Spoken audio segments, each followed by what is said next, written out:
From the book of Revelation chapter 12, we read the verse 3. And there appeared another wonder in heaven, and behold, a great red dragon, having 7 heads and 10 horns, and 7 crowns upon his heads. And here we are at the 7th head. Before the church is raptured, the devil, through the 7th head throughout the ages which is already forming, manages to throw a third of God's workers from their spiritual position.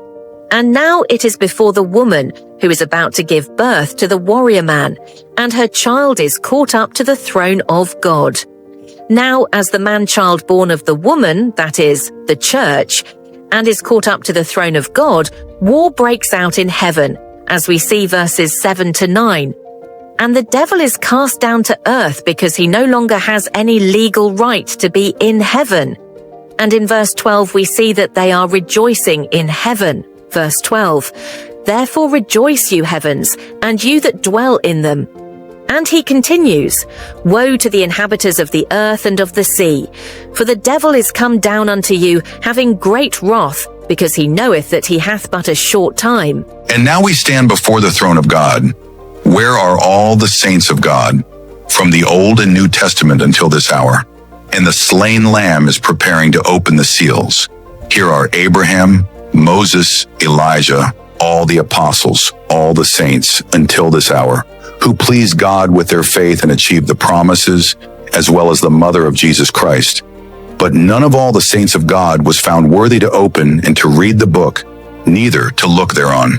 Verse 4 to 5. And I wept much, because no man was found worthy to open and to read the book, neither to look thereon. And one of the elders saith unto me, Weep not. Behold, the Lion of the tribe of Judah, the root of David, hath prevailed to open the book and to loose the 7 seals thereof. As the first seal opens, we see the coming of the Antichrist, on a white horse holding a bow, that is, a silent weapon, a subtle weapon, and a crown of victory on his head. And he explains to us that his victory has been given, that is, it is his time to be revealed. Verse 2. And I saw, and behold a white horse, and he that sat on him had a bow, and a crown was given unto him, and he went forth conquering and to conquer. Who comes as the true Messiah, instead of Christ, the imitation of Christ, the false Christ. That's why he comes on a white horse, supposedly a peacemaker, where he will be the leader of a world government for 7 years. But this supposedly peacemaker holds a bow, that is, a silent weapon, a sneaky weapon. While in chapter 19 of Revelation and verse 11 we see the true Christ. In verses 3 and 4 we have the opening of the 2nd seal, where we see that another red horse comes out, where the rider was given to take peace from the earth, to lift the peace from the earth, and bring a great war. And when he had opened the 2nd seal, I heard the 2nd beast say, Come and see. And there went out another horse that was red, and power was given to him that sat thereon to take peace from the earth, and that they should kill one another. And there was given unto him a great sword.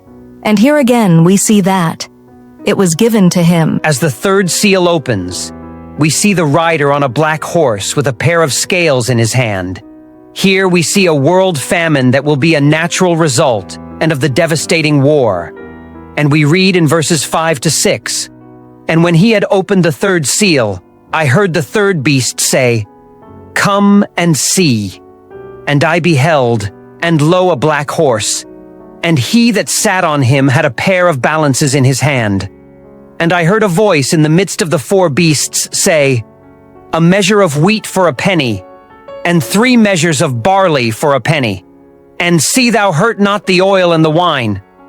The translation here might say about a cent, but this time period a denarius was a day's wage. And as we see, the more expensive things like oil and wine will be for those who can afford them. Verses 7 to 8. And when he had opened the 4th seal, I heard the voice of the 4th beast say, Come and see. And I looked, and behold a pale horse, and his name that sat on him was Death, and hell followed with him. And power was given unto them over the 4th part of the earth, to kill with sword, and with hunger, and with death, and with the beasts of the earth. Among other things, he will exterminate 1/4 of the earth. In the 2nd letter to the Thessalonians, chapter 2 and verses 9 to 10, we read, even him whose coming is after the working of Satan with all power and signs and lying wonders, and with all deceivableness of unrighteousness in them that perish, because they received not the love of the truth, that they might be saved. And in the book of Revelation, chapter 12 and verse 12, we read, Therefore rejoice, you heavens, and you that dwell in them. Woe to the inhabitants of the earth and of the sea, for the devil is come down unto you, having great wrath, because he knoweth that he hath but a short time.